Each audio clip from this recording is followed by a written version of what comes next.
Ay, magandang araw mga kabarilero. Mag-unboxing po tayo ng Watchtower Type 15M. Kakakuha ko lang siya sa Spinelli, Quezon City, itong linggo lang. So ano ba ngayon?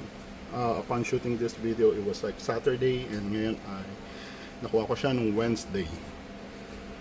Type 15M, nakuha ko sa Spinelli, Spinelli, Quezon City. Okay. Actually, na-unbox ko na to. Gusto ko lang ipakita or i-unbox while taking a video. So, ito siya. Kumaga, unboxing. Na-unbox ko na siya. So, nakita ko na yung loob for inspection, syempre. So, ito ang Watchtower Type 15M. Type 15M, I guess, Type 15M stands for military version. Ang Watchtower ay meron pang isang klase which is Type 15 SOCOM.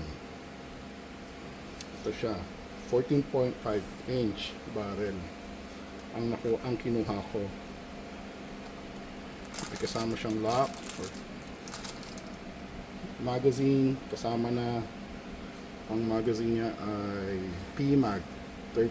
PMAG Gen M2 or for 30 rounds.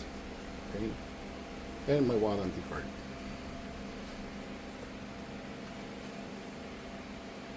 Okay, Type 15M M-lock. Sabi nila bago daw ang Watchtower. Bagong company ang Watchtower. Pero ang Watchtower ay binili nila yung F1 company noon.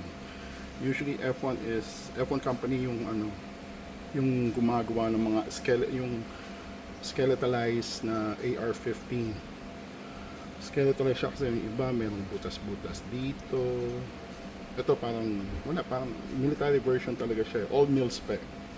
This is all mil spec, by the way. Also, receiver niya is forged aluminum.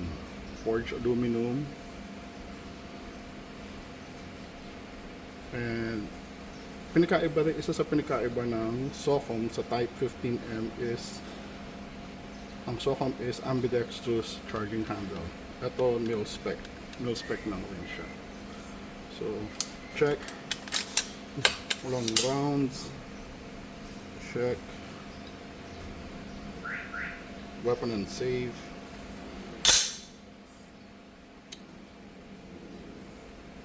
Maganda siya, magaang siya. Parang mas gusto kong hawakan to kaysa sa dati kong hawak na F&N Herstal M4A4. Kaya lang parang may kakaiba lang. Siguro dahil sa handguard. Kasi yung Herstal na hawak ko noon is quad rails. And 16 inch pero maiksi lang yung medyo naka-stick out lang talaga yung barrel doon sa Herstal na hawak ko noon. And yun lang guys. Ngayon gusto ko siyang inspectionin, do a function check maybe on a different video, or it depends. And also waiting pa ako doon sa in-order ko ng mga accessories. Balak kong lagyan ng accessories na LPVO, tapos yung mga lighting, laser, yun ang balak kong ilagay. And also angled iron sight kung may mahanap. Okay guys, if you have any question or suggestion, please put your comment down, and maybe or I'll try my best to answer all your questions. Okay, thank you guys.